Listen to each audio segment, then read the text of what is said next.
welcome to Pure Hustle Podcast. I'm Mike. And this is Orlando, and we're on episode 412. And this is a long-awaited, or it seems like a long time, update episode. That's right. So if you're new to the podcast, we tend to have an episode that drops every single Wednesday. One Wednesday we'll do an update episode like we're doing now, and then the next Wednesday we'll do more of like a themed episode, one specific topic. But on our update episodes, we talk about what's going on in our life, reselling wise, what we've been experiencing, what's been selling, not selling, how garage sales have been going, just updating with us. Then we go into kind of reseller news, maybe new topics or things going on, changes in shipping or eBay policies. And then we talk about our spicy BOLOs, the things you should be looking out for while you're out at garage sales or thrift stores. So we love these episodes. They are a ton of fun. So yeah, Orlando, how are things going, man? I'm in this weird kind of world of, I'm still, trying to, I feel like things are changing in reselling, and I'm looking to adapt, and I've been seeing this for a long time. I also went away for a little bit. I've been doing some I don't know how to officially title it, but I've been working with the school, I guess, for now until I'm like full time. I'll call it consulting. And so I've done a lot of reselling, but like I went and spent like 8 days where I really didn't do like any reselling. I put my store on vacation mode. I still was selling items. It did go sourcing while I was gone too, and I'll talk about that a little bit. But it's just kind of weird. It's kind of weird because in the end, what's paying the bills is still full-time reselling. And so kind of putting stuff on pause has been kind of risky because it's like, oh man, like, are the sales going to come through where I'm gone? And they kind of did. And I kind of prepared for this a little bit. So it's interesting. And this is the one of the things that is interesting, not my time away, but the sourcing aspect of things right now. Because now every time I go to a garage sale, or I try to find local deals on Facebook Marketplace or OfferUp or Craigslist, like it's limited in what's there. And the reason I say this is because I remember 2 years ago, I was sharing and you were sharing about all these articles we found about how things were during the recession. And if you have been watching the news, the bigger macro picture is that potentially we're entering a recession, and that's going to trigger the Fed to lower interest rates and hope that the economy doesn't collapse more and there's no more job losses and so on. And I remember in those articles, that thrift stores were blowing up, that they're making tons of sales, that reselling was doing well. But I do remember in the Discord, a lot of people are saying, yeah, I remember 2008. I remember there was this period of time where I could source like crazy. Like every day I could find stuff. I was always out there, being able to pick up stuff at garage sales or estate cleanouts or whatever. It was crazy. And then everything kind of just like stopped. Like it was really hard to find inventory. And there was probably, I would say, at least 5 people that were saying the same thing or agreed. And I thought about that. I go, that's weird, because I can never see that happening. And I'm not saying that there isn't it's stuff to source. I still believe you can source 24 hours a day if you want to keep sourcing. But I am kind of finding that now, right? That unless I have already made connections, at least here in San Diego, like let's say I wanted to go full time and just doing garage sales, I could possibly make the I don't know, the assumption that 2-3 years ago and before that, like you probably could do that. Like we've had people in the Discord say, I've been a full-time reseller just doing garage sales. I was able to get enough inventory, or I was able to make a full-time income, and I was good. And I kind of could say the same too. I remember going to community garage sales and packing out my car. I would have like weekends in a row. I would have like a month of just sourcing on Saturdays, and I would have enough for at least 6 months. And now it's done. Like I have not seen that in a while, and it's not like I haven't been out there. I haven't been posting garage sale Saturdays. I did post this past Saturday, but what did I post? I didn't post the garage sales. I posted a private pic that I had. And so I'm not sure why we're in this place. Maybe it's my inability to find garage sales. I don't know, but it's pretty basic. It's not that hard. And I'm just not finding like the inventory out there like I used to. Now, luckily, I've made enough connections that I've put out enough business cards and enough people know me that I every week I have private pics. Sometimes I share them, sometimes I don't. All depends on the person that I'm sourcing from. But this past Saturday I had a great sourcing time. After the garage sales, somebody said, "Hey, why don't you come on by?" I already had sourced from this individual before. I found a bunch of records, electronic guitar, iMac, all this other stuff. And this time, I picked up, I don't know, 15 to 20 football jerseys just in time for football season. I picked up some jeans and some shoes and so on for about $175. I posted on Instagram. And that's gonna be good for maybe 3 days of listing, right? And luckily I have more inventory that I can still keep listing. But yeah, I think I don't know. I think maybe people are more maybe going online and saying, "Hey, I can find profit with this stuff." Maybe people are trying to sell stuff locally. I'm not sure. Let us know in the comments your experience with this, because August, Mike, for you and I has always been peak time. Like, I'll never forget, before we went to eBay Open back in 2019, we had some great like sourcing opportunities over the summer. Community sales. I remember distinctly one time where I bought like 300 baseball gloves. Like, there were some really good things, and so I thought, I'm so grateful for private picks. And the reason why I like private picks is twofold. Is it's one, it's just you, right? So you're not like competing with anyone.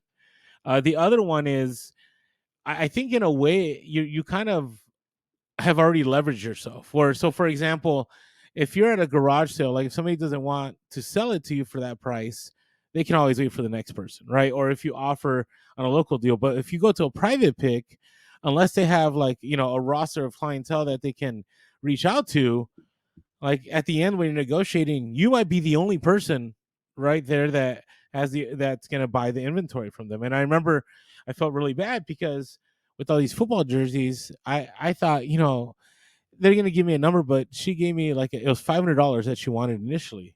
I was like, $500, like I may make $500 on all these, but yeah, no, I lose money. And I said, I'm so sorry.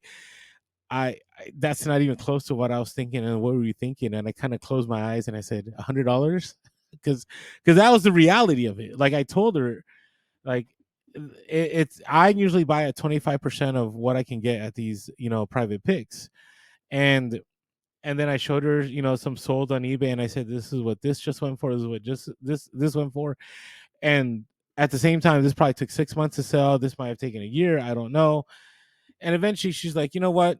There's no one else coming. Like, and I've actually given some stuff away free. Where can you meet me? And eventually we got to the number of 175.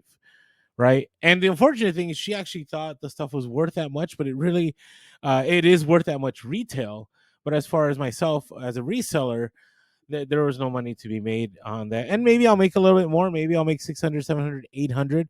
But it was a big risk on my end. I just, I always tell people, be able to be profitable within 25% of what you purchase when you go to a private pick or you do a haul. So that was good. And then I also had while I was traveling, I was up in the Bay Area, and I went cruise and I didn't go cruising. Well, we did go down to one, but we went to like thrift stores. And I gotta tell you, it is, a lot of people are in San Diego are like, oh man, prices are high. It's everywhere. It's just everywhere. And not only is it just the Goodwills and the Salvation Armies, but in the Bay Area, what I noticed is that a lot of the thrift stores are thrifting stores, right? And I'll share about this later, but it's not meant for, I would say, the poor. It's not meant, because always people are always like, oh, thrift stores are for the poor, which I don't think that's ever been the case. There's always plenty out there. It's not meant for resellers. It's meant for people that go thrifting, right? So the prices are they're pretty up there. Like, I remember looking at like some clothing, and they wanted, I remember at one Goodwill, a Patagonia shirt for $21, right? And another Patagonia shirt for $30. And luckily I found the Rain Spooner baseball Oakland A shirt for $7 I can flip for 50 to 60. But it was just like, I look at these prices and I go, wow, like, this is just the way it is. Now I will make the counter argument, and this is kind of something I don't know that somebody brought up. Oh, yeah, that's right. At one of the families I had met while I was working up there, we were talking about this, and he goes, "Oh, you're gonna go sourcing? Are you gonna get mad about the prices of stuff?" And I'm like, "What do you mean?" He's like, Well, are you mad at the fact that they chose to sell things at the same price that you would sell them? And I go, okay, that's fair. Like they do, they have the right to sell at whatever price they want, right? The only difference is that they sell in volume, and they get their stuff for free, and so the expectation is that they'll sell it for cheaper. But in a free market, like they can do what they want. The problem is, I do think if the thrift stores ever got to that place, they would have a very tough time selling. But I'll talk about this a little bit more later on. But that's kind of what's been going on with me. The great thing was over those 8 days that I did zero listing, I didn't even do the end and sell similar. Like I still had sales. Sales still came through. They weren't like huge amounts, but still I still made money and I was still okay. So that's pretty much my update. How about you? Or if Yeah, anything you have to so add? yeah, my time going to the Amazon bin return store is Oh kind of over for no, now, really? because well, I'm just because I'm back to school, right? I kind of mentioned this before. It's kind of a Friday thing. Friday is the key day to get there, and now that Fridays are out for me, I may be able to go in on other days, but Saturday is probably one of the worst days to go in there. You can still find stuff, I'm sure, but Okay, okay. so I've pivoting back to garage sales, which I enjoy, and it was kind of neat today. So my oldest son is just a couple months shy of being 7 years old, and it's just watching him grow and like his interest change. And like I've in the past I've tried to take him to garage sales, and he wasn't a fan. But this last Saturday, I was, oh, I'm going to garage sales, and so he's like, "Can I come?" And he was excited to come, and it Nice. was really cool because we made it like a treasure hunt almost, because I didn't. It's just really hard to use Facebook Marketplace to find garage sales. Almost nobody uses Craigslist. So what I've really done is almost look at it like Oh, fishing, or like I know the fishing spots. So there's certain areas of town that I'll drive around the main roads yeah. and kind of just look for signs. And so he was like on the hunt with me for signs. So anytime he'd see something that looked like a garage sale sign, he'd be like, "Oh, there's one, there's one." So he was an extra pair of eyes for me. And then it was cool too, because then he was really trying to figure out and process how reselling works. And Yeah. so I got to do like a lot of math lessons with him, because he would ask like, did they not have anything there? And so I would explain to him, well, I'd have to buy it for this and sell it for that. And so we got to actually do some math problems while we were driving in the car, which was Oh, kind of cool, nice. because he's figuring out like, okay, so I tell him, if I buy this for $5 and then I sell it for 50, how much did I make? And so he's processing, and it was cool just, getting him, because he loves money. Like he's a business guy. He's always wanting to start a lemonade stand or sell the Pokemon cards that he has or something, right? He's always trying to do some kind of business stuff. So he loved it. But man, it was interesting, because there was one community garage sale on Craigslist, and so I went to that I one. love that. If you're listening to the podcast, Mike just pulled out the air quotes, so Yeah, we know where this is going. I feel like you could hear the air quotes in my voice, even if you were just listening. But anyway, so it turns out there was only two houses in the neighborhood, Oh, it's and the there maybe worst. was supposed to be more. But anyways, the first house, the one that was like listed on the ad, I show up, and I'm assuming one of the first people there, but there was also like three other cars that pulled up like pretty much the same time I did, and they got in behind me. And as we're all walking up, the lady, like it was I've never experienced this before. Um, she stops us all and then proceeds to like explain her garage sale to us about Oh, like, here's where the books are, here's where this is. And it was like this long explanation, and if you want to lot things together, we could work on a price. And the other people who were like behind me, I could tell like they're resellers too, and they're like listening to her, and eventually they're just like, forget this, and they start looking at stuff. whoa. They just It ignored was her. They just ignored her, because it was like it was just going on and on and on. And it was Yeah. like, come on, it's a garage sale, we know how these work. And it was the second day of their garage sale too, because they had started it the Oh, day okay. before. So it wasn't like she was new to this too. She had Yeah. customers already. But yeah, so I thought that was kind of a funny little experience we had there. And it was, what I realized was, we were just so far off on prices. Like there were a couple of things that were Yeah. potentially valuable to pick up there.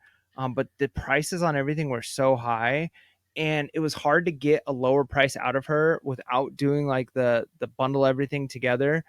And that is a very powerful tool and technique. But when Yes. there's only like one or two items you'd be willing to buy, and then she's like, "Well, just add more, and then we can work on a price." And it's like, "Well, no, I don't want any more. Like, there's nothing else here that I want." And Yeah. it's funny because people, the whole time I was there, and it was probably a good like 6 or 7 minutes, which in reality, garage sale time, like that's a long time to be in one place. Yeah. Yeah. Um, the whole time I'm there, everybody else is experiencing the same thing. So they're looking around, they try and ask her to negotiate, and it's just not working. Like she has prices on everything. So it's like this item's 50 Oh, bucks, that's this even item's worse. 200 bucks. And so, anyways, as we're all leaving, I can hear her husband who's sitting in the corner going, Marge, all this stuff has to go, right? And I'm like, I'm just cracking up because usually it's the other way around. It's like if Yeah, yeah. if the guy's like gone inside and she's like, oh, I should ask my husband, and you're trying to buy something of his, you're like, no, what price do you think? Because he'll come out and give a higher price. But yeah, it was funny because they had a little bit of an argument there. But man, it was kind of, I wasn't completely skunked. I was able to pick up a handful of things. Like I was able to pick up some based on the day, going around to different places. I picked up a couple of disc golf discs, which I'm probably going to net like $30 on those. I only picked up a couple. And then a handful of other little things here and there. So it wasn't a super profitable day. And part of it, I think, is just the weather. I don't know if it's fully switched into, like, we're starting to get some of the hotter weeks here right now. So I might just be a couple weeks here of some misses. And then it's funny because I was watching our Discord, and one of the things I wanted to talk about today was people were discussing in the Discord, which is, stopping and finding those signs, right? Like as you're just driving and you see Yeah. signs. And one person was explaining that that's what they love. They love doing that because that's, there's less competition. And that is so true. Like I found a couple of them this last week that were just this tiny little signs. And so I'd follow it down and find out where it was, and nobody's there. And so I've got like, full times, you pick up a handful of things, but just to know like, okay, I've got no competition here because this wasn't listed anywhere. Yeah. But the other problem, and somebody else mentioned this on our Discord too, was you come up to some signs and it's pretty clear that sign's been sitting there for a few weeks, Yeah. which That's is, true. It's the worst. it's, to me, it's like, it's between not putting away your shopping cart I and agree. I think this is and worse than not putting away your shopping cart. not taking down a sign, right? Like those two things, I feel Yeah. like it's just common decency. And I used to work for, I feel like I know a lot about signs and signage because I used to work for one of those sign holding companies where you like stand on the side of the You're one road of and like those guys. Did you flip dance out there? signs. Oh yeah, man, I was good. That was my high school job. I got paid like $15 an hour to do it. Oh, that's Plus, good money back then.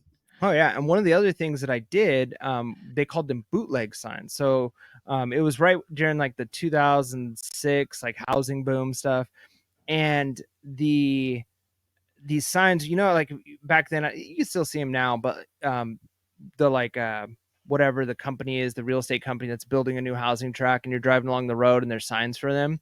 Well, we called these bootleg signs, and the way they had to get set up is they had to be set up Friday after 5, and they had to be picked up before Monday at like 8 a.m.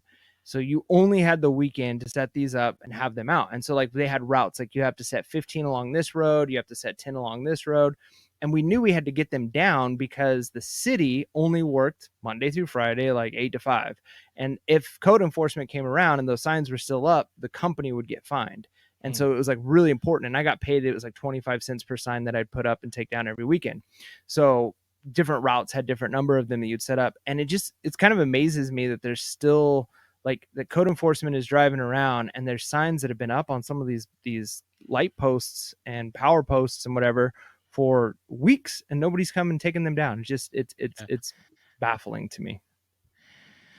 Yeah, it's the worst when you see those signs, and like usually they're dated out here, but sometimes people don't put dates on them, and you're Yep. like all excited, right? Especially on a morning that you haven't had a lot, and you go and it's not there. Like, yeah, no, I I feel get you. like I feel like we need to just do a thing because one of them was an estate sale, right? And it was an estate sale sign. And I told my son, I'm like, oh, an estate sale. He's all, what's that? And I said, that means everything in the house is for sale. And he's like, everything? And I'm like, pretty much. And so we drove and we found it. I actually had to stop. And the other thing too is people aren't very good at where they put the signs because they'll write the address of the sign, but then they just have one on the main road. And if you're driving down, you can't look up the address, and it's usually not a safe place to stop. So I had to like make like 6 U-turns to finally get to a place where I could like write down the address to this house because there was no other signs on the road it was supposed to be down. And I drive up to that house and it's down like this little narrow road, and there's nobody there. There's clearly no estate sale, but they didn't have a date on the sign. So yeah, part of me is like, maybe we as garage sailors, we need to be out there, and if we see those, we need to go to the houses that are advertised wherever the address is and knock on the door and say, I'm here for the garage sale.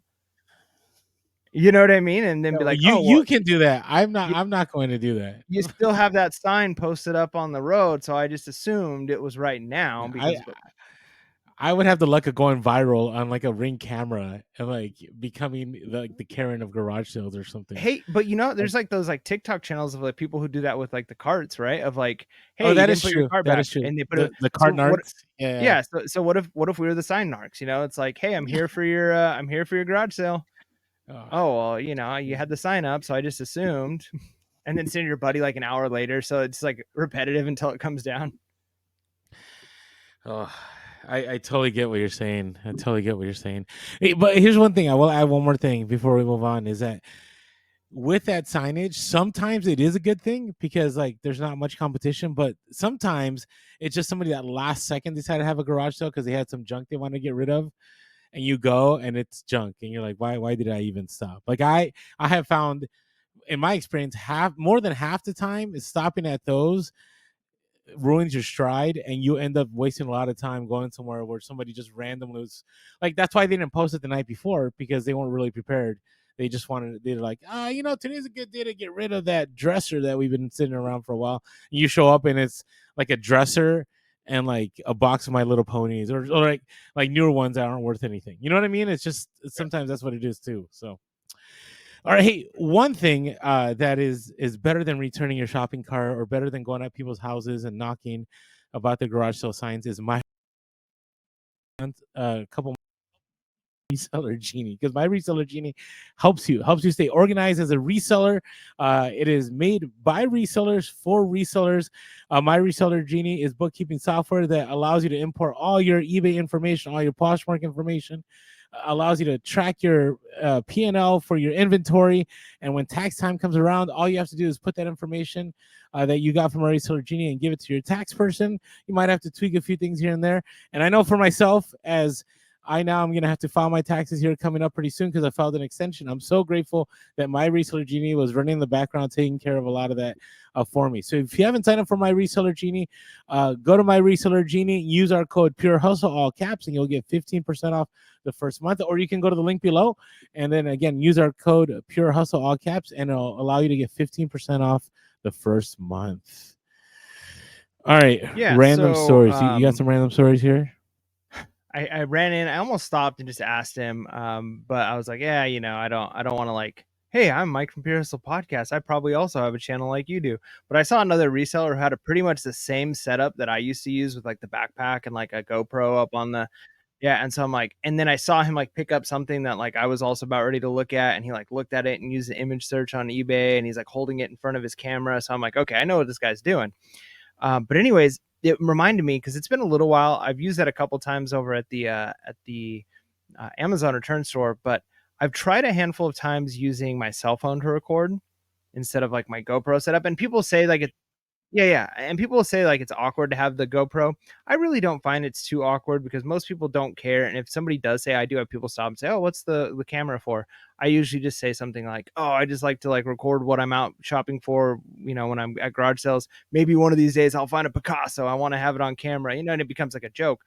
Um but anyways, I was thinking about the fact that you always use your phone and you've gotten probably good at it, but there's been a few times where I'm like, okay, I'm gonna get like a cool pan shot of this like estate sale or garage sale just because it's like a cool stuff here, and I want to maybe post this up on Instagram. And it reminded me, I still feel to this day awkward about it. I'll never forget the look of this guy's face. I'm inside of an estate sale, and this was maybe a couple months ago. I'm inside of this estate sale, and I didn't have my GoPro on me, so I'm like, I'm just gonna use my phone to get because this is a really cool room with like tons of like electronics in it. And so I'm not even really paying attention. I get my phone set up and I start recording. And so I'm doing this like slow pan. And then I like look and lock eyes with this guy, and he's in this room with me, and he's got his like, I don't know, I'm assuming maybe like 8-year-old daughter, something like that, just a young girl. And she's like kind of looking at me, and as he turns and looks at me, like I'm recording and I'm like facing her as I'm like doing this pan, and he like gives me this look and grabs his daughter and like rushes her out of the room, and I'm like, oh my gosh. But like I think about it, I'm like, man, I'm standing here and I probably look like this. I know, I look like this creeper recording this room, and that's all I'm doing is I'm just getting this pan shot of this room. But I'm like, he's probably like, why is this guy in here recording my daughter? But to me, it was just a reminder of like, you got to be good at whatever you're good at. Like if you're comfortable with using your phone, use your phone. But to me, had I had just that GoPro on my camera or on my backpack, I think it actually would have been less awkward. People might be like, why is that guy recording? But it's not like, in some ways it's a little easier to explain, like, oh, I just record everything, than like at one time someone sees me like recording like at a garage sale or something, and somebody, because you know how it is, everybody thinks everything is about them. Like when somebody sees if you hear somebody talking bad about somebody and you don't know the context, you're like, it's me. Are they talking bad about, everybody thinks the world revolves around them. And so, I mean, I get it. He was wanting to protect his daughter, but I still to this day, yeah, think about that. Like, oh gosh, like that was so awkward. I wish I just had my GoPro instead. How do you, have you ever had that? Like when you're recording, or how do you make it so it doesn't look like you're recording, like when you're recording conversations and stuff? I just hold it at an angle like it looks like I'm researching. Like I just hold it in front of me. Like I don't know. I think part of it is because I don't hold it in, it's Right. always vertical, right? So it looks like normally how people hold a phone. Right. I've had a couple of times people go, "Oh, you're recording." I'm like, and I'll just say, "Yeah, I like to kind of record what I pick up sometimes." I've never been an issue. I mean, luckily, in the last 7 or 8 years that we've been doing the social media thing, I've never had a moment like yours, like that. Oh man, oh that's just rough. Luckily, you didn't end up. I've seen those on TikTok where they capture those weirdos that are recording, like, and they'll go like, give me your phone, let me delete those things. Like, luckily you didn't get into that kind of encounter, you know what I mean? Right. Because at the same time, I'm sure you wouldn't have been willing to hand over your Yeah, phone, but right? Because I mean, I guess at the same your time though, phone it's like like has I could all your also show information and about say like, yeah, everything. but look, I have like 30 videos of this estate sale of things I've been recording since I've been here, and you can clearly see this shot is a pan shot, so I wouldn't worry about it. You know what I mean? But if it would be one of those things where if I had a conversation with the guy, it'd be totally fine. It was just that like because there was no conversation, it made it awkward. Yeah, okay. There you go. That's fair. Okay. That is a random story. All right. So no, mine is just I was in the Bay Area. I have a few friends, and they actually are thrifters. They're not resellers, And the difference I would say is that when you and I go out there sourcing, we're just looking for stuff to make money on, right? To sell, to pick up. It could be a Harley Davidson mirror.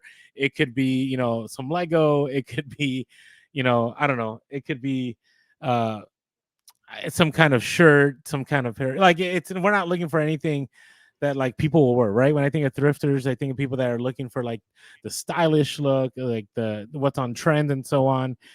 And I have I wouldn't say, I mean, we're not like good friends, but I know them, right? And because I've been friends with people in the family for a long time, and one of them owns a shop out there in the Bay Area, and actually has like vendors and like real deal thrifters, like the ones that you see like on TikTok, like super cool, super popular. They did sell a lot on Depop, and I remember having a conversation with one of them, and talking about like the clothes. Like it's very different, right? Because a reseller, I would say resellers like us, like we're very basic and plain what we wear, right? Like I don't try to look trendy. Even and if I tried as a 40-year-old guy, like I would look really weird if I try to dress trendy, right? I mean, you know those dudes that are like our age, like they try to act like they're like Gen Z or Gen Alpha, and it's like, come on, like dress your age, man. And no, Yeah. I know somebody's getting offended, whatever, but you get what I'm saying. And Yeah. um, so that was one thing I noticed at first, because man, they were there. I mean, baggy jeans are in now. You know what I mean? Certain jackets are in now, like certain hats, and I was like, wow, like this is a very curated individual, right? Like they picked out their clothing, right? And then on top of that, and having conversation about them, I was talking, I was like, hey, maybe I could bring like some of my inventory and like get one of your spaces and sell some of my clothing. And then it was like kind of like, well, you have to make sure it's kind of like what's on trend, right? And so one of the conversations was about like a sport attire, like starter jackets and all that. And I guess like it's not as popular as it used to be. No idea to me, right? Because I sell on eBay. So because I sell on eBay, even though the market has dipped, like I can always find a buyer for certain things. But when it's in the thrifting market, like especially if you're selling on ground at a brick and mortar, like you can't wait for that right buyer. You're usually buying what that area is looking for. And not only that, like they're able to get a lot more money. Like some of the pieces I saw that they're selling for like maybe 2x of what you can get on eBay, maybe 3x at times, right? Because people want it now, right? They want it, they're in there, they're in the store, they see that they're like, this is super cool, and they want to pick it up. And I thought, wow, like it is such a different world. And so part of me was like, because sometimes with eBay, like I see some of their ads and I'm like, all right, like that's not what a reseller would do. But they're, again, eBay, I feel isn't trying to gain the attraction of resellers. I think they're trying to catch the attention of thrifters, of Gen X, Gen Alpha, maybe, younger millennials. That's what they're looking for. But I just realized how different our worlds were. We both went into a thrift store, and the stuff he picked up and the stuff I picked up, like he would have never picked up what I picked up, and I would never picked up what he picked up. And because what he picked up was, yeah, I mean, it was, for if I was that age and that was what was trending, then that's what I would wear. You know what I mean? And I was like, wow, like I am, number one, I felt not young anymore because I was like, I had no idea that people were looking for this stuff. The other thing is, I also realized that it's just an entire different world of sourcing, right? And so this is why thrift stores are so popular, because at the same time they're not looking for name brands, right? They're not looking for keywords to sell on eBay. They're just looking for a certain look, right? And so if you're able to maybe have one of these shops that is geared towards thrifting and the people that are looking for just so they look cool for whatever occasion, like you may not be interested about name brands. So this is why the bins are very appealing to you. This is why maybe going to the Rose Bowl is appealing to you, or rag shops and all those things. So anyways, I always knew that there's two different worlds, but it just became very apparent to me Nice. in our conversation. So that is my random story. Nice. All right, hey, before it just aged me. That's all it did. It just aged me. All right, so before we move on, hey, if you want to be up to date on the most current reselling stuff or what works and what doesn't, I strongly encourage you to support us on Patreon. And the reason being is, if you support us on Patreon for $5.55 a month, that's it, just $5.55 a month. Okay, that's the cost of a value meal at most fast food restaurants now, and you don't even get that much food anymore. Okay. You can join our Patreon, help Pure as a Podcast continue providing free content.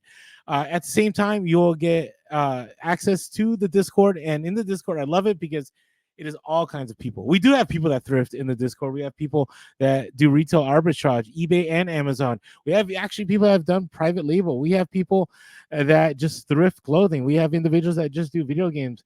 We have people that do story. I mean, I can go on and on and on, but it's just a wealth of knowledge, and it's real deal resellers. Today I'm going to talk a little bit about the reselling Reddit, and on there, like, you don't know, like the comments sometimes, like you're like, is this person a reseller, is this not? What I like about our Discord is that you do have to pay a little bit to get in, right? So people aren't going to waste your time. I remember, Mike, when we had that moment where I don't know if we were ever free, but like when we initially started, like it was a free for all, the kind of people that showed up, and then in time, right, we kind of had to manicure it, and real resellers like were the only people left. It only took like 2 or 3 days, but I truly believe like you will gain a lot of at least knowledge. You'll gain a place to vent, to rant, to find camaraderie in our Discord. So help us out by joining our Patreon, patreon.com/PureOsa Podcast, or go to the link below. And again, sign up for Pure Osa Podcast on Patreon. Also, you can find us on social. We are Pure Osa Podcast on all socials, except we are Pure Osa Cast on X. You can always give us a call, 619-738-1170. That's 619-738-1170, or shoot us an email at pureosapodcast@gmail.com. That's pureosapodcast@gmail.com. And if you're watching this YouTube and you haven't subscribed, please subscribe. Data out there says that 25% of people that watch shows are subscribers, and the other 75% have never subscribed. Don't be one of those 75%. Subscribe to our channel, and if you're listening to the podcast, come on over, hit that subscribe. And as always, thank you to all of you for the iTunes reviews. Today on Reseller, we will be talking about a Reddit thread called What People Think I Do. We're going to talk about sellers' permits for reselling and a reselling toys article. All this and more, Reseller News. Orlando, take it away.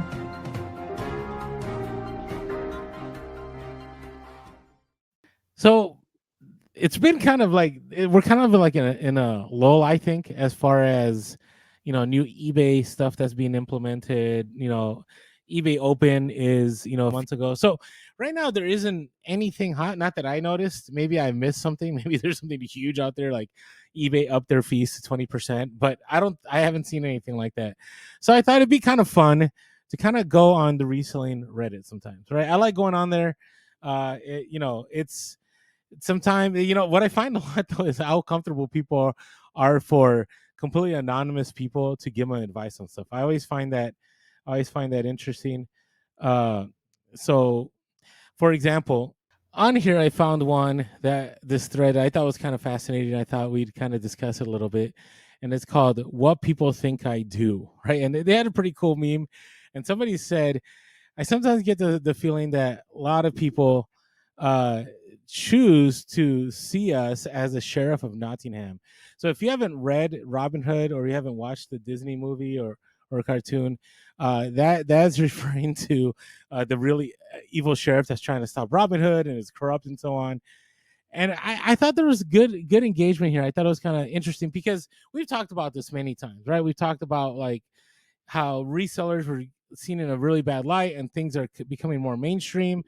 But still, there's part of this. And I thought, okay, let's go through some of these comments because I thought they were kind of cool. Chime in when you want, Mike. I thought here somebody said, I found it funny that they don't go after antique dealers or pawn shops who are resellers. And that's true. And I would say it's surprising that people don't go after Walmart or Costco or anybody, right? Because in the end, they're all resellers, right? They're all buying something from a distributor and they're marking it up and they're selling it. Yeah. Yeah. I mean, and I would say people do kind of go after pawn shops. Pawn shops kind of have a reputation of sometimes taking advantage of people. But again, it's a tool that's there for people who need it, right? Like if you got rid of pawn shops, then the people who, yeah, it's sad that people are in a position. I'll never forget my dad when I was like 6 years old going and pawning his guitar so that he could pay a traffic ticket because he was speeding, right? And Oh I remember how man. sad he was, and he was trying so hard to get his guitar back, and he was never able to get the money, so he lost his guitar, right? So a lot of people do have opinions on that, even, but it's like again, what if my dad didn't have that opportunity and he needed that fast cash, and so um, it still was providing a service, and some services are worse than others, but I wouldn't even lump resellers in with that, you know what I mean? Because yeah, but yeah, that's true. It's a good one. Yeah, and then somebody had a long thread here. I think I don't know, periwinkle packages or something on here, and they're kind of saying this is what scalpers do, this is what resellers do, and I Yep, thought this there's a was difference. there's a difference, right? One comment was scalping is a high demand, limited quantity product produced by a single source, like a PlayStation or Taylor Swift tickets, inflates prices by increasing scarcity, restricting access to manufacturer sale locations and prices. And I thought, I see that, but I want to counter that. It's these businesses themselves create this environment too, right? I was talking with my son today because there's a Nintendo Switch coming out, version 2, and Nintendo has said that they want to stop quote unquote scalping. And so what they're going to do is they're going to put out there as many Nintendo Switches out there, so there is no scarcity. Now, is that possible? I don't know, because I've also known resellers to create scarcity by buying everything out, right? And sometimes we go, why hasn't the price gone up? And it's because, well, the only reason they're out is because all the resellers bought them, right? Or resellers bought tickets. But then, and so I don't know. I don't know if I find that scalpers is, it's kind of like when people talk about price gouging, right? That price gouging is something that, it should be eliminated. But we've always talked about that, price gouging, just like resellers, the fact that prices are at a certain price point, they're higher because things are in limited supply, but in high demand, that forces people that want to make money to go out there and actually provide that opportunity for people to get that item, even though it's a higher cost. It's better than not having anything, because there's no ability to get that item, right? Yeah, it provides an incentive. And again, yeah, it's like anything can be good or bad. You know what I mean? Like you could make an argument that there is an evil side of pretty much anything you can think of under the sun, right? Like you could take even good things and take things to extremes. So, yeah, there are probably examples where it's like price gouging is done in a way that is super malicious and causes more harm than good. But oftentimes it's one of those things where what you're talking about is, hey, the fact that people are coming in after a hurricane and bringing in a service and they're charging a little bit more for it, but they're actually providing a service that wouldn't be there otherwise. Yeah, it's like that's actually potentially a good thing. And if they couldn't do that, if you put limitations on that, then that service isn't there at all, and that causes some problems too. So yeah, I think that's a good one. The idea of the price gouging. Even going back to what you were saying with like the scalpers, I remember my sister-in-law was here a few weeks ago visiting, and she made a comment, and I've been trying to process and think through her comment like quite a bit, but it's so true.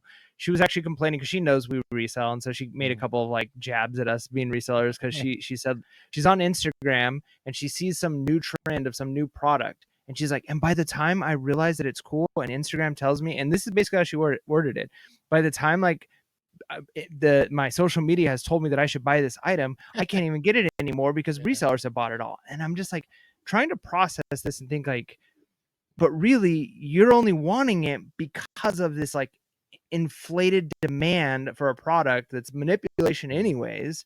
And if it wasn't for the fact that, people were being manipulated to want this product, like, think of something like a Stanley Cup, right? Or anything like that, where it's like some random company comes out with something, social media influencers jump on it, and then at that point, yeah, some resellers might come in and buy a bunch of it, but they're only capitalizing on the same thing. It's like the idea of like, well, it's not fair that I didn't get one. And it's like, well, you didn't want one until everybody wanted one. And that's when the resellers are coming in. So it's like this weird dynamic where, if it wasn't for you desperately wanting something that you don't really need, the resellers wouldn't be buying it in the first place. So really it's like a chicken and an egg thing. Like it's because of your inflated desire for this item that the resellers even have a job because people like you will buy it, so it's this weird relationship. Yeah, and it's just interesting. And now they did state it well. They said resellers reduce scarcity by increasing the amount of products available that wouldn't otherwise be there because previous purchasers and manufacturers have gotten rid of it. This is true both on a worldwide digital scale and for your local thrift store. Even this free cycle store can't keep with inventory overload and validates. I thought that was really good. Another one was clothing and other manufactured goods are in such surplus that their waste overwhelms landfills and pollutes water. By reintroducing these items via resellers into circulation, and you can do it various ways. Resellers reduce demand for new products for manufacturers. I thought, that's really good. And then I think this was interesting. It says resellers drive down demand even more by teaching themselves specialized skills that have fallen out of use to introduce even more product to a market, like an antique store computer repair specialist. So, for example, whether that's disassembling electronics to make parts available on eBay, upcycling clothing through custom tailoring on Etsy, or restoring leather goods with conditioning, painting, and finishing, many resellers are passionate about the right to repair. I thought that is so well stated because in the end, like, think about how much I think about myself. Like there's so many items that I pick up that would have just ended up in a landfill or something, but I end up taking that item and I disassemble it and I sell the parts. Right. And so I'm actually, producing and continuing to prevent, further items going to trash and actually getting it to somebody that actually needed that item. Right. So you're providing a service. That's one of the arguments too that can be made why resellers are able to charge the prices that they do. Number one, that they are individuals that have gone out there and found the product. Right. So the time that they spend, right, looking for that item, right, is worth some money. The time that they spend maybe cleaning that item or prepping that item is worth money. The time that they spend maybe disassembling or repairing an item is worth money. And a lot of people forget about that. It's not, that we just buy stuff and just list it and then that's it. That may happen for retail arbitrage, but when it's a lot of used items, there's a lot of work that takes place in there. So anyway, just thought I'd share that. I'm not saying that, here's some counter arguments, but I thought it would be good for people to think about, ways that they can kind of have this discussion with maybe family members or maybe just encourage them that, what, reselling is a great place to be in order to help others and help the world and so on. So, all right. Now, next topic here. Somebody brought this to mind. seller permits. I don't know when the last time was we talked about seller permits on this podcast. It may have been maybe back in the good old days where I was doing 90% Amazon. But if you have not picked up a seller permit, I strongly encourage you to do so. They're fairly easy. Here in California, you can just Google California seller permit, and all you have to do is you just fill out a form, and it's free, and you get it in the mail, and you're good to go. You don't even have to wait in the mail. They'll give you a PDF form that you can print out, and you can photocopy. And in other states, I think it's the same thing.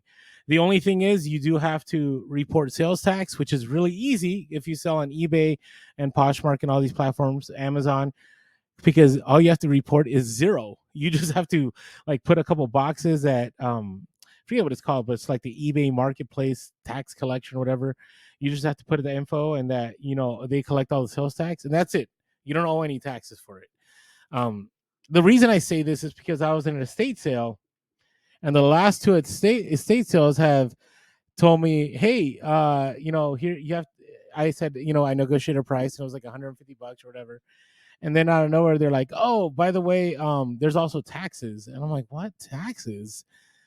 And I guess they're trying to shift the cost, whatever, to whoever's buying at the estate sale. And somebody had messaged me on Instagram and said, hey, Orlando, don't you have a seller's permit? I was like, yeah, I do. And they're like, why aren't you presenting your seller's permit? Like, then you don't have to pay sales tax. And I totally forgot about that. Like, I've always used my seller's permit at Marshall's, at TJ Maxx, you can use it even at Walmart, but that's something that you have to set up ahead of time. Like, I would say months ahead of time at Q4.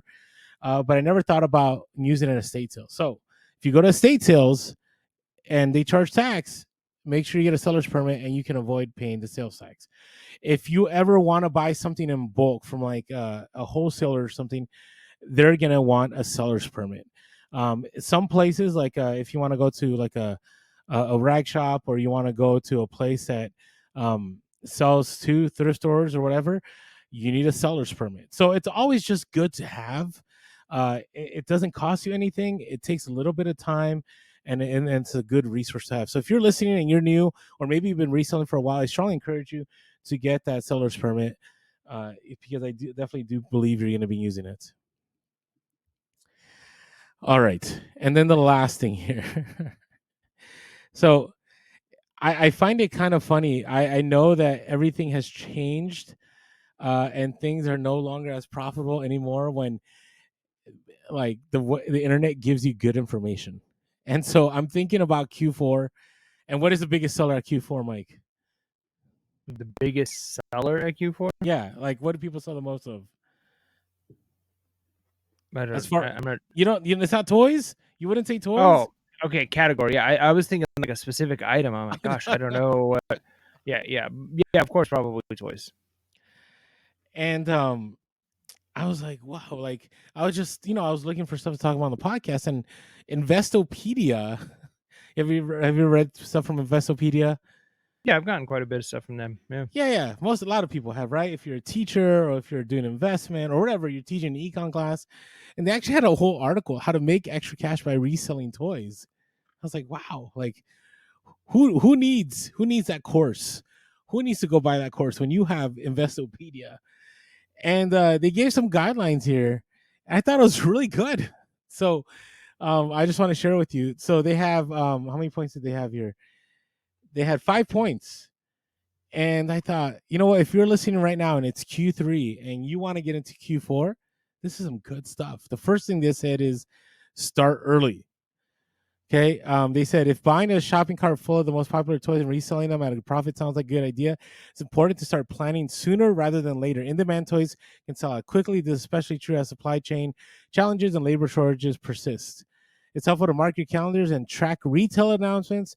For example, on August 22nd, this was last year, Walmart published its annual list of toys that are going to be popular, right? And so I always tell people that, like, you should already be buying like these toys in August, September for Q4. And you actually will start selling a lot of these in September, October. We may make this into a full themed episode.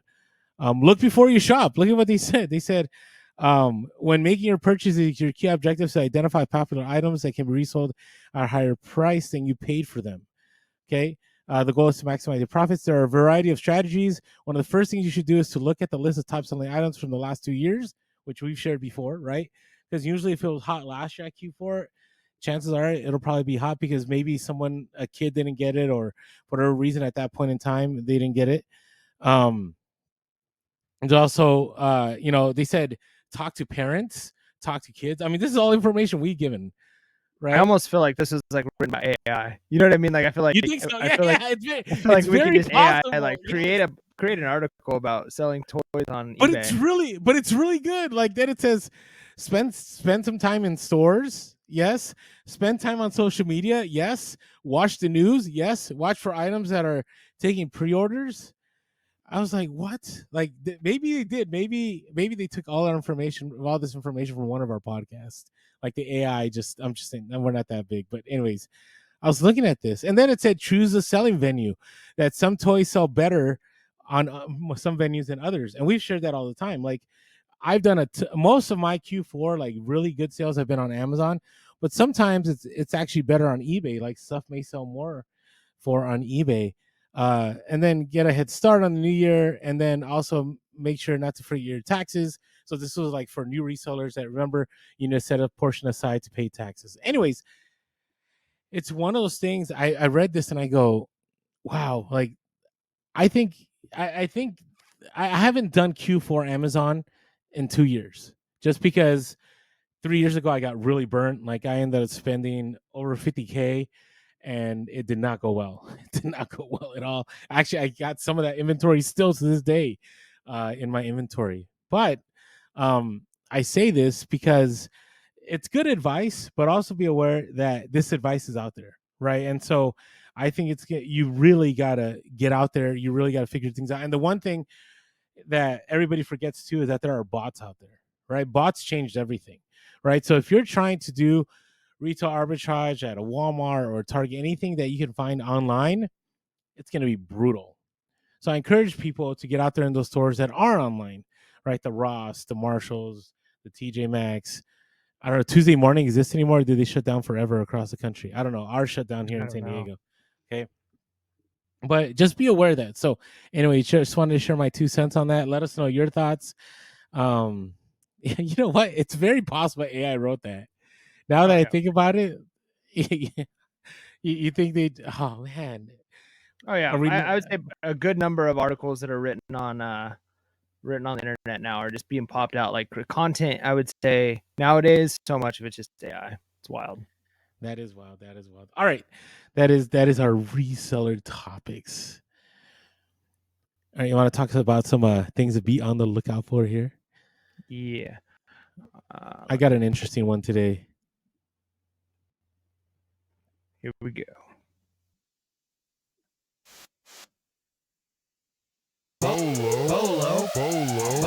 My bolo. We've talked about these before. In fact, you've actually had a pretty decent haul of this, but I picked up some of these recently over the last couple of weeks. It's just outdoor game stuff. As we move into the summer and then into the fall, it's a lot of people are doing outdoor things. You know, they're doing picnics, parties. You know, whether it's Labor Day, Memorial Day parties. Like as you get into these times of the year where people are doing things like bocce ball. You know, and one of the reasons why, and I'll give some more examples. One of the reasons these do really well is if you go to a Walmart or a Target or Ross, you can get some real cheap stuff. You know what I mean? Like you can get a not bocce ball? It's the one where you hit the croquet, right? You Yeah, can get a croquet set for relatively inexpensive, but they're just cheap and they break. And people remember the ones they had when they were younger.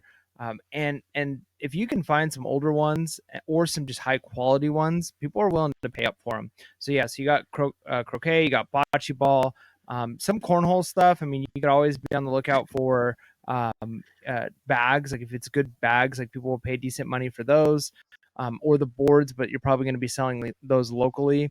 And then there's even like a Viking bowling game that's like pretty big. really. Any of those types of things you can do really well on. So a lot of times those get passed up at garage sales, or even thrift stores. I found one like Viking bowling set at a thrift store, and you can make pretty decent money on those. So just check comps to find which brand specifically, like maybe some older like sports craft or stuff can do well if it's good quality, right? And you can tell a lot of times you pick up an old croquet set, or not even old, but just a nice croquet set, and it's solid wood, and the mallets are nice and heavy, and the balls aren't just like cheapy plastic.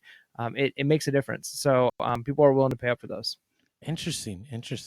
No, I love outdoor stuff. I would say everything I've sourced, I've sold. Like I have one set right now of bocce balls that I bought, I think like 2 months ago.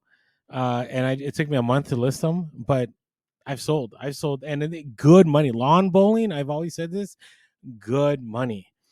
Sometimes even one ball you get sell for like $100, depending on what brand it is, the style, and so on. So yeah, definitely keep an eye out for those. So mine are this is an interesting one. Ugly plush. I'm not sure why, but people like ugly plush, and maybe some of our listeners like ugly plush. And just to give you like two name brands, one is there's a Fugler plush, okay, Fuggler, and then there's actually Ugly Toys is the other one, and they are ugly. They're not pleasant on the eyes, but you know, if you get some vintage ones, like not vintage, like maybe like 4 years discontinued, even used, they sell for good money. I bought like five of these. I remember at a garage sale for like $13, and I just sold one of them for $40. I already sold all the other ones for like 30-40 bucks a piece. And one of them was like some gremlin looking thing, and it was missing, like had an X instead of an I, and whatever. It was just ugly. The Fuglers, I know on Amazon there was a time like I could pick them up for like 10-15 and sell them for 50. But if you go on eBay, like there's good money for some of them. I'm not sure what the attraction is to these, why people like them so much, but hey, there's a market out there. And I actually have seen on TikTok people, like it's trending, some of them, like they're like, oh, I love my new ugly toy plush that I got. So keep an eye, you just never know. I would say, especially with the Fuglers, if they have like really, like some of them look like they have real teeth, like those end up selling better than the other ones. So, anyways, I'm just looking online right now at some of these. Let's see. Here, I want to know what the most recent highest Fugler sold for, because I gotta tell you, I'm always in shock with these, because I'm like, wow, like there must be some kind of following here. So let's go to sold here. Let me click on sold on the left. Let's go to highest price on the right, and let's see what the highest price one is lately. And I don't think, yeah, okay. So one sold for 1,000. Somebody's gonna say that's money laundering, but I don't know. It says original rare Fugler, love funny, $1,000. Here's sometimes people lock them up, like for example, like the Ninja Turtle ones, that are, I guess you can get on retail right now. You can sell all four for $130, and they probably cost you like $10 each, so you spend 40 to make $140. I just killed somebody's retail arbitrage. But yeah, what's that? Thanks a lot, Orlando. I know you're looking at your pile of Teenage Mutant Ninja Turtle Fuglers in the corner there, Mike. But Sure. yeah, there's some 60. Here's a $60 one. Chase Teddy Bear Nightmare Burlap Stuffed Doll Fugler. So, anyways, just keep an eye. Because you know where I found these as really rare? It's, where you go to garage sale and it's just like a bin full of plush. You're like, I'm not gonna look through that. There's nothing valuable. There's some valuable stuff in there. So you never know if you find a Fugler. I found a small one, probably was like 3 inches tall, and I sold it for $50. So you just never know. All right, Mike. Hey, before we move on, if you haven't thought about cross posting, you're thinking about cross posting, you can always go to Vendu. If you use our code Pure Hustle, you will get a nice discount. So check out Vendu. Go to the link below. Use our code Pure Hustle. It's going to allow you to cross post not only to Poshwork, not only to Macari, not only to Grow, not only to Depop, not only to pretty much every single site, Facebook Marketplace out there. You're also going to be able to use AI background remove for maybe some old listings that were pre-photo room, pre eBay doing stuff. It's going to allow you to do that. It's going to pull items when they sell. It will also not only pull items, but it'll put it across as many platforms as you want. And so if you haven't yet checked out Vendu, go to the link below and use our code Pure Hustle to get a nice discount for that first month. All right, Mike, what are you looking forward to here? Man, I'm just looking forward to hopefully the garage sale is getting a little bit better. I'm excited that my son is showing a little bit more interest. It's always helps you when you give him just $1 or $2 and say you can buy something you want, because then he's paying attention. And just watching his interest of like, oh, I could get something now, but maybe the next garage sale will have something better. And then also managing disappointment when it's like, I should have got that thing at the first one. So just watching how reselling is impacting my family and watching the learning opportunities it's giving my kids is pretty neat. What about you? It's interesting. So the other night I enjoyed listing again because I hadn't listed in days. And so I have a lot of inventory I just haven't listed. And I say this all the time, but when I was on my trip, I did source some items. So I'm looking forward to listing some of those items. My son leaves for college in a few days, and he had a bunch of items. Isn't that crazy? It's just crazy. Crazy. He had a bunch of items that he sourced, and I said, man, if you don't source those, if you don't list those by the time you leave, I'm just gonna put them in my store. So, because what's he gonna do? They're just gonna sit. It's gonna be the death pile till like Thanksgiving or Christmas. Are you at least gonna give him some of the money? Well, yeah, okay, yeah. Well, it's going to his college. Like, you know what I mean? Like, it's not. Gotcha. I'm not being malicious about it. Like, haha, I get to go and some Ruth Chris from like, no. It's to help him. But it was a good sourcing trip, and we picked up. It was probably the best haul of thrifting, going to a thrift store I had all year, and it was the one that I did for him. So I'm looking forward to listing those items. I'm finally at a time I can get my taxes out of the way, so I'm looking forward to. I'm not looking forward to that, but I'm looking forward to getting done with that obstacle. I got to tell you, our tax system is broken. Like, there needs to be an easier way to do things. Like, it's just, and luckily, and I would say providentially, there's my reseller Genie, which makes things easy. But there's still a lot, that's involved in the process. And so I'm kind of like, oh, here we go again. So not looking forward to that, but it's something I'm looking forward to being done with here soon. And then, just, like you, I want garage sales to pick up. And September is a good month for garage sales too. And we're almost at September. The weather has cooled down here a little. I think it's going to go up a little bit again. But you just never know. So anyways, hey, thank you to everyone that tuned in. Appreciate every one of you. Let us know your comments, as far as whether it's, when it comes to, what do we do as resellers, whether it's about all the information that's out there about reselling, whether you have a seller's permit, whatever you'd like to comment, please comment below. If you haven't yet, make sure to hit that like button.